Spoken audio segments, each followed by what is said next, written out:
Hey podcaster, I'm Tim Wahlberg, your podcast performance coach, with another actionable tip so you can grow your authority and convert with ease. Today's tip is when to whip out your CTA.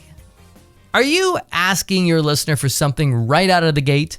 Do you sneak in your promo in the middle of your episode? Or are you closing with your CTA? There are a lot of opinions about the best placement for your call to action. And in this episode, I'm going to challenge you to shake things up a bit. We're talking about your offer here. That might be checking out your memberships or courses, booking a call with you, downloading a lead magnet, or taking a quiz on your site.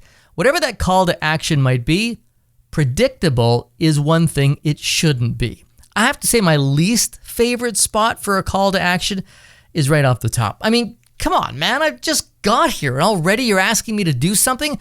I need to decide even if I like what you have to say first. It's like taking me to meet your mom on the first date. Slow down. Let's just see where this thing goes first, all right? Other than that, I get the first few minutes of your show is valuable real estate. You have their attention, but do you really want to risk annoying them with the promo before you get going? A CTA in the middle can also be powerful because people are often already invested in listening. Their hands are in dishwater, they're picking up poop, or they've settled into that train ride and couldn't be bothered to dig into their pocket to hit the skip button. And it's much easier to slip it into the conversation, which is ultimately going to make it more effective. A call to action with context is going to seem less like a promo and more like an obvious next step. I'll talk more about context in a minute, but if you want even more, check out episode 102 on how to help your listener take the next step. So we've covered the CTA at the beginning and slipping it into the middle, and the last spot left is the last spot. You're winding down your podcast, and this is when you go to the standard subscribe, share, sign up, call to action as you're walking out the door. Problem is with this move that everyone sees it coming, and they're already on to their next podcast on the list.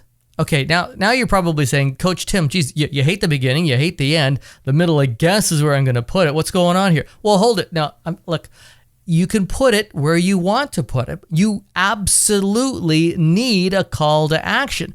This is the best way to help someone take the next step in their customer journey with you. It's critical and helpful. Again, check out episode 102 when I share more about this.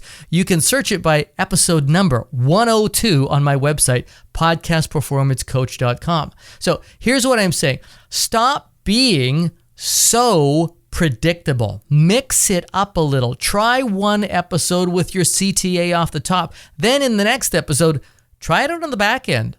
If you really want to punch your podcast nerd ticket, test each one. That might look like having a CTA with a specific URL or promo code for when it's at the end versus a different URL or promo code for when it's at the mid-show or the beginning placement. Find out which is most effective. And if you really want to gain some traction with your CTA, add a bit of context. You might be able to do that off the top of your show when you introduced your topic, or in the middle as a, oh, and by the way, CTA, or at the end when you sum things up. When your CTA relates directly to your show topic, you are way more likely to get action, no matter where you place it. You may have noticed that I twice invited you to check out my back episode. Both times my suggestion is listening to episode 102. It was in context with what I was talking about. I can guarantee if I had just said, go back and listen to 102 in my library, you'd be less inclined. So add in context to your CTA and get curious about where your CTA performs best by mixing it up and testing it out.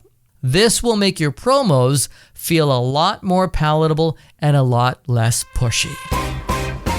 And I hope that's just the tip you need. Now, if none of your calls to action are getting any action whatsoever, it may be that your show and business are not in alignment. I can help straighten things out with a free 15-minute coaching call. Go ahead and get on my calendar right away, because the only thing more annoying than a poorly placed promo is a poorly placed crappy promo being pitched to the wrong people. Book your free 15-minute coaching call by using the link in the show notes or by going to podcastperformancecoach.com. I'm Tim Wahlberg. See ya!